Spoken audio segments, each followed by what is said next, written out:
and welcome to episode 2 of my Flosstube, part of Red Barn Samplers. My name is Ray Niles, and you've stumbled across a channel that's going to talk a little bit about samplers and maybe some history of the little girls who stitched them, as well as share with you a couple of tips and tricks that I've figured out along the way that might make your stitching a little bit easier as well. So before I get too far into this, I do want to share a couple thank yous. And specifically, I want to thank those individuals who have taken the time to include me on their Flosstube episodes. And in no particular order, just a thank you to the following individuals. Hollis Hands Creates, again, great channel if you haven't checked it out. The Kindred Stitcher, another fun channel with lots of cool things happening. Farm Girl Dry Goods, always lots going on with Michelle, fun to watch her as well. Textilist with Lori, beautiful quilting as well as some beautiful stitching. Violets and Verses, Jennifer Richardson has a wonderful, warm, inviting page on Facebook as well as a fun YouTube channel. The Raspberry Stitcher, again, Barbara's always busy stitching something up, so if you haven't checked her out, please do. Of course, our two favorites, Brenda and Laura from Brenda and the Serial Starter. If you haven't checked them out, I would encourage you to do so as well. Always a good laugh, or a couple of laughs actually. And of course, the Attic Needlework and Jean and her crew. A big thank you to them as well. And then lastly, I would be remiss if I didn't call out my own local needlework shop, and that's Heart's Desire out of Wichita, Kansas. So a big thank you to the individuals behind those Flosstubes and those specific shops. I sincerely appreciate the shout outs as you're promoting some of my charts across your stitching as well. So let's dive in today. I've got a couple things I want to share with you. Some of those may be things that you already know. Some of them could be things that could be new to you. The first thing I want to share with you, I don't know if anyone else loves these little salt cellars as much as I do, but I think they're darling, right? They're really cute. They have a little felted wool ball in them. You can put hat pins in them or counting pins. And if you're more patient than I am, you know how to felt this wool and make the little ball. Yeah, I'm not so good at that. And so I thought to myself, well, how can I do this and have it look nice and actually make it look like something I could give to someone? So I was getting my nails done, and I happened to notice that the gal that does my nails, when people wear acrylics, which I don't, but she had these little glass containers. And I said to her, I said, Sam, what are those called? And she goes, they're called Dappen jars or Dappen containers, D-A-P-P-E-N. And I said, so are they just for people to do nails? And she goes, yeah, we put our brushes in them. That's what they're for. They're called a Dappen jar, a Dappen jar. And I said, well, where do you buy them? And she said, Amazon. And I was like, oh my God. So I got online. You can get a dozen of these for $9.99. And then you can go to Hobby Lobby and you can buy those balls of holiday felted wool balls in various colors. I had red, white, and blue. And you can actually just stick that in there and insert it if you want to use some kind of E6000 or Eileen's tacky glue to put it in there. And then you have your own little fancy schmancy salt cellar at about, I don't know, a fifth the price and a heck of a lot less work. So if you're looking to create something nice, even for some of your children that have teachers or people in your office, somebody just really, a small little gift, this might be something for you to consider. I will also put the links down below so that you can easily find that if you decide that you want to do that as well. Another little tip I want to share with you, I had someone ask me about where you get your ideas for colors. And typically I try and get the ideas for my colors off the back of the chart or off the back of the sampler. But if I can't really settle on does this look good or not, I do use a resource online, and then I get an email, a periodic email from a woman whose name is Christina, and she has a website called Stitch Palettes. And I love this website because what she does is she takes things in nature, things that are beautifully pleasing to the eye, and then she matches the DMC colors to it. So you get this rich palette, either by season, by holiday, by event, and I really enjoy it. So I will also put her link up there as well. Her name's Christina, and her website is called stitchpalettes.com. And again, I will post that so that you can see it as well. Loved the feedback I got on my first video. I had no idea that, even people would watch me, let alone be excited about what I had to say. And it really got me thinking about how I can connect with you and how I can be responsive to the questions that you all might be having. One of the things that was pointed out, and a big faux pas on my part, was that I talked about the jar that was so important to me that belonged to my mother, and I failed to show a picture of it. So I brought the jar with me. And as I mentioned, if you didn't watch episode 1, I'll give you the Cliff's Notes version. My mother passed away 3 years ago. And when I started this crazy adventure, I wanted to do something that would honor her. And one of the things I decided to do was that in each of my charts on the cover, I would include a picture of my mother's Horlick malted milk jar. Now, this is the jar, and it is a blue jar, believe it or not. And the blue jar has inside it a bunch of my orts. And I just use that as a reminder that my mother instilled in all 4 of us girls that there wasn't a single thing in this earth that we couldn't do if we put our minds to it. So I use this jar to remind me of that and to give me courage and to help me be brave when there are things that I'm not really sure if I want to try to do. I feel like this is my reminder that you can do this. So this is the Horlick jar. I had a lady reach out to me from Racine, Wisconsin, which I did not know that's where Horlick malted milk was made. But given the choice, my mother would take a malted shake over a shake any day. And again, this is just my little reminder of her, and you will see it in all of my charts as well. The other thing that was pointed out to me, and I kind of chuckled when it was pointed out because I was like, man, I really missed this. I showed you all my charts, but I didn't show you where they came from. I didn't show you what those originals look like. So I have 4 charts out, and I want to share those with you. So you may remember the first one, and this is M. Holloway. And again, a very small little sampler. I love the verse, the earth is the Lord's and the fullness thereof. I love that she used 2 different colors of red. And I love that you don't have to stitch exactly those same colors. I'm convinced that Mama said, here's the embroidery box, have at it. And she just picked every color under the sun. This happens to be the original. And I believe she did it in wool. It's kind of grungy. You can kind of see that. But she also stitched very, very big stitches. And the model is much, much smaller. So this is the original. And the model for this is actually on display at my local Needle Workshop at Heart's Desire in Wichita, Kansas. If you come to Wichita, give me a holler. I'll meet you for lunch. So that's the first one. The next one that I had shared was about Martha Smith. And again, I think this is an homage to Abraham Lincoln. And I believe that this little guy here, over here, represents Abraham Lincoln. And the little white dog was his. The rose is a tribute. The 2 flowers up at the top are tributes to him, and the moth and the raven signify mourning or death. You'll also notice, I'll scoot in here, you'll also notice those extra stitches at the top. In the top, it'd be the right-hand corner. I did not know those stitches were there until I took out the model to be framed and took out the original to match it, and those stitches revealed themselves. So this is what the chart looks like, and this is what Martha Smith's original looks like. Again, this little guy is at Heart's Desire as well in Wichita, Kansas, if you want to take a look at him. Another one that I did that I really liked this one, and it spoke to me on many levels. The first being just the word gratitude. And this is Betty Sumner, and Betty Sumner at the bottom, like she was done, right? And she was just like gratitude, like Cliff Notes version of everything she wrote up here was just gratitude. And again, I'm mindful that in today's society and all the craziness happening in the world, we do need to take time to pause and be thankful for all the things that we have that really are a benefit and a blessing. So this is Betty Sumner. This is the original.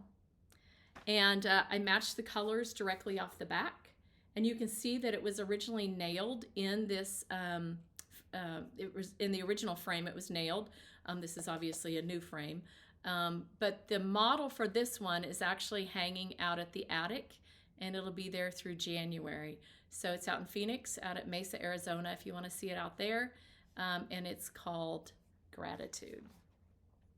And then my other one that I just love, because I love red, white, and blue, is W. Wallace. And W. Wallace is kind of that lion and the unicorn down at the bottom. And again, just a really small stitch. And this is the original. And the original, I believe, is probably in the original frame as well. You can kind of see it's kind of nicked up a little bit. I'll give you something there so it's not so much of a glare. See that lion and the unicorn down at the bottom, the two crowns, and it says W. Wallace 1878. I'll scoot up a little bit so you can kind of see those colors. And I am very delighted with the back. I know, we're worried about the back on our stitching. I love looking at the back on the frames. The heck with the stitching, right? The fact that whoever did this used some kind of corded twine or corded yarn. All these big nails in here. I'm a little frightened to take it out of the frame if you want to know the truth. So at least for now, I'm going to enjoy it in its original frame, or what I believe is the original frame. So if I want to look at the back of anything, I'm going to look at the back of the frame because I don't want to look at the back of the stitching. So again, thank you to the person that pinged me on that and said, could we at least see what you are getting your inspiration from? And it totally made sense for me to do that. I also got to thinking about, well, what were some other things that might be interesting or helpful to other stitchers? Because I'm not big into showing you things that I buy, because I kind of think that that's personal for me. And you all have seen the stuff that's out there. I want to show you things that you haven't seen or maybe haven't thought of. So one of the questions I was asked was, how do you store your linen? Well, I want to tell you a little story. So I have a dear, dear friend, and her name is Roxy. And Roxy shared with a bunch of us stitchers that she actually keeps all of her linen in suitcases. And I thought, oh my gosh, that's a great idea. I could do suitcases. And then I thought, no, that's not going to work, because if I do suitcases, I have to fold them up. And I don't think I want to fold up my linen. So I kind of got on this kick around how could I store my linen and not have it folded. So enter Dollar Tree. I decided to put my linen on pool noodles. Now you may be asking yourself, why would you put this on pool noodles? What's the advantage? Well, number one, a pool noodle is only $1.25. And if you don't like it, you've not wasted any money. And I can cut them to size with a pair of scissors. Super easy peasy. I can also buy these hair clips, these hair ponytail holders at the Dollar Tree. I think you get like 20 for $1.25. And because I have another stitching friend named Mo, Mo said if you buy one of these clothing tag makers, you can attach the tag for your fabric to your fabric, and then when you're ready to decide if you want something on 36 count or 40 count, you just take this off the back and you can thumb through and see your colors. And I thought that was a fantastic idea. So I have pool noodles that are wrapped by size. I've got some 32, some 36, some 40, some 46, and they're all laying in a drawer. And in the bottom of the drawer, I did put a little piece of acid-free paper, so it's not laying directly on wood. But I can get all of my linen then pretty much in one deep drawer. And with the aid of this thing, I'm never wondering what exactly is the name of this fabric and what count is it. So I'll provide the link for this down below. But I love this little gadget. I label a lot of stuff, even my scraps. So again, pool noodles and hair clips, and a big thank you to Polly who helped me with all of this, because once we got going, it was like, okay, this totally makes sense. So not that the suitcase isn't a good idea, but I just didn't want to do a suitcase for mine. So that's kind of my tip or trick on how to do linen. The other thing I want to share with you is I had someone reach out to me about how do you navigate your website. I thought you had PDFs. I do have PDF downloads. Those PDFs, if you go to my website, which is www.redbarnsamplers.com, there's a link for PDF charts. And when you click on that, that's the same chart as what you're going to see that is also a hard copy, with the exception of W. Wallace. And W. Wallace won't be available till January. It's an exclusive out at the attic for right now. So you'll also quickly be seeing a link for a freebie. So I want to tell you a little story. So I had decided that I was going to do a freebie about 2 weeks ago. I thought, this is time, this would be great. What do I have in my collection that would be easy and maybe appealing to go? So I rummaged through some of my smalls and I decided this one would be really easy to do. It was all one color. It was kind of this mauve-y color. And I thought, oh, this will be just fine. It'll be perfect. So I charted it and I started it and decided I was gonna see what I could do with it. And it dawned on me, if I was gonna chart this and stitch it, I probably should reframe it. It'll be perfect. It was like 94 inches wide by 49 inches high, had the alphabet, and it said Oak Bank School. I had no idea where Oak Bank School was. Did a couple searches, definitely found one in Scotland, but didn't have anything else on it. Didn't have a year, didn't have a name or anything. And when I took it to kind of pick out my colors, I matched it through the glass. So brought it back home and I was getting ready to put my chart together. And I had decided that even if I was going to do a freebie, I was going to do a really nice one. I wanted it to be something that when you downloaded it for the first time from Red Barn Samplers, whether you had ever bought one or not, you would go, wow, this is really nice. So I'm taking my pictures and I'm kind of navigating and negotiating. And as I'm doing that, what I realize is that I'm going to have to take the glass off. I'm going to have to take the glass off and I'm going to have to see what's behind this sampler. And I don't like taking the glass off sometimes. So I put it up on my kitchen counter and I started taking the glass off. And when I did, you will never guess what I found. On the back of the sampler, tucked between the frame and the paper, was a greeting card. And in the greeting card was a handwritten note. And that handwritten note was written by a woman named Agnes Smith Buchanan Rogers. And it was dated September 1st,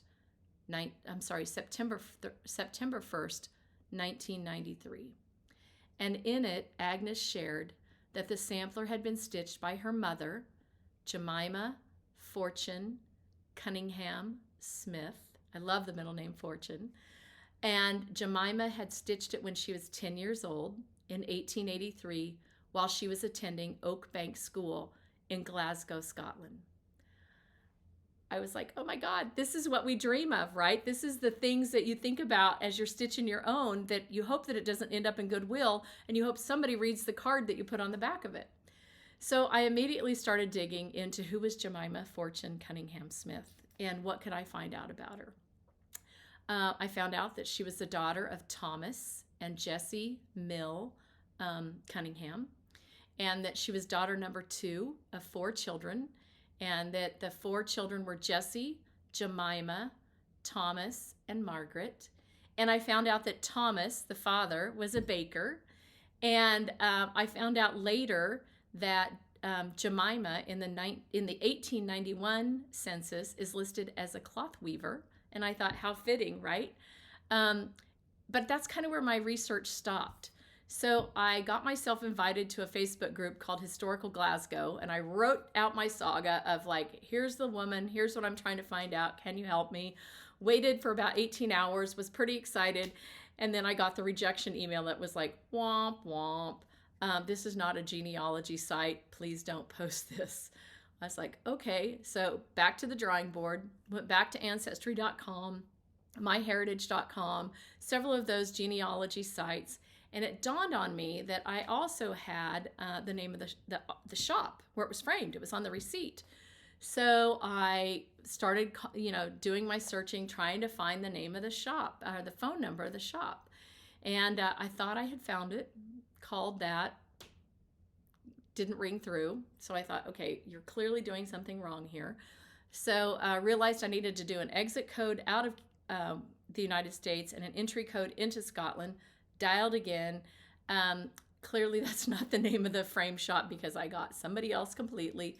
So I'm kind of at a stall as to finding out more information on her. So I'm putting it out to the stitching community. There's information in the chart that will hopefully help someone if they are interested in finding out more about her. But I couldn't find out anything more about her. I thought I would be able to find when Agnes died, which maybe could help me back into the name of her father. I don't know the name of the man that Jemima married. But nevertheless, I do have a story and I do have a sampler for you. And it's something that you can stitch in any color you want. I chose to match it based on the border. And when I got back from the attic yesterday, I was taking my 2 models down to my local needlework shop. And I thought, oh, I'll take my little piece because it's done, right? I posted it on Instagram and I finished it up. So we get down there and the original is pinned. There's probably over 200 pins in this little tiny sampler attaching it to this board. And I said to the women at the shop, I said, do you think that maybe this isn't really 2 colors? Do you think maybe she really did it in one and it faded? And we talked ourselves into, no, it couldn't have been done in 2 colors and faded because it faded so evenly. There's no way. And I said, you know what? I'm going to start taking the pins out. And I took out about 25 pins and I revealed about an inch gap. And I looked down into it and about fell over. It was all one color. And it was that deep cranberry burgundy red. And that border had been protected for over 100 years. I mean, talk about doing the happy dance. I couldn't believe it. It had been protected for over 100 years, and I had the original colors. I had the original color on the border, and I had the original colors on all of the backs of the letters. So I changed the colors on the chart, and what you will be able to download is a single colored chart using, I believe it's 3685. Is the DMC number. And I was happy about that because, number one, I wanted to honor the work that Jemima had done. And when I started this, I was just going to call it Oak Bank School Sampler, right? But now that I know her name, it's actually Jemima Fortune Cunningham, 1883. And it just was a great reminder that the fear we all have that our things are going to end up in Goodwill could maybe be averted if we take the time to put information about what we stitched and who we are, so that in another 100 years, when somebody finds our work, they'll be able to make sense of it. So if you go to my website, www.redbarnsamplers.com, and you click on store, there's a freebie section. It's my first one. I promise there will be more. It's a 4-page chart, but 3 pages is just information. The chart itself is only on 1. But I hope you're able to get some joy out of that as well. And like I said, if you happen to be one of those forensic sleuths that enjoys historical genealogy and you can help me out, please reach out. And once I get it back from the framers, I will definitely share that on this as well. So that's my story on the freebie. And again, I'm just over the moon excited to be able to share it with you. It brought me a lot of joy, and hopefully it will bring you a lot of joy as well. I'm going to leave you with one tip before I sign off, and that is, we all carry around these devices. Whether it's an Android or an Apple device, we're all carrying these around. And I believe they can help us in our stitching. And one of the things, well, actually I'm going to show you 2. I'm an Apple girl. I use iOS devices. So if you're an Android person, I'm not really sure how it works on an Android, so you can stop the video now, and I'll see you the next time. Or you can watch it and see if it applies to your Android. But on your iPhone, once you've logged into your iPhone and you have your home screen, if you're not really sure how to find something, there's a really simple way to do that. All you have to do is reach into the middle and pull down. And when you do, you get that search bar. So I'm going to type in the word magnify. And I would say 50% of the people I talked to at the attic retreat this summer school, did not know that they had a magnifier built into their phone. They'd been using the camera and the Photos app. And I said, no, you need to check out Magnifier. It's on everybody's iOS device on their phone. So you type in magnifier, and when you do, you get literally a magnifier. And that magnifier allows you to zoom in and allows you to take a picture. You can kind of see that moving through there. I'll also include some screenshots of it so that you can see it a little bit better. But I love magnifier, especially if you're trying to check out those fibers. Did the little girl stitch over 2 or did she stitch over 3? And if you're not using that, please try it. And again, to find it, you just reach into the middle of your screen, middle of your screen and pulled down, and you can search for anything that you're looking for there. So that kind of gives you a wrap for episode number 2. Again, if you like what you hear, please subscribe. That helps me know how many people I'm connecting with. And all you have to do is click the little bell. And if not, I look forward to seeing you next time, whether you subscribe or not. And again, a big thank you to all of you out there that have encouraged me and supported me through this journey. And I look forward to Flosstube number 3. And as you have ideas around things you want to see or hear about, please reach out. I will be sharing some of my antique samplers. Oops, there's one over the shoulder right here. And I'll be sharing more about those as well.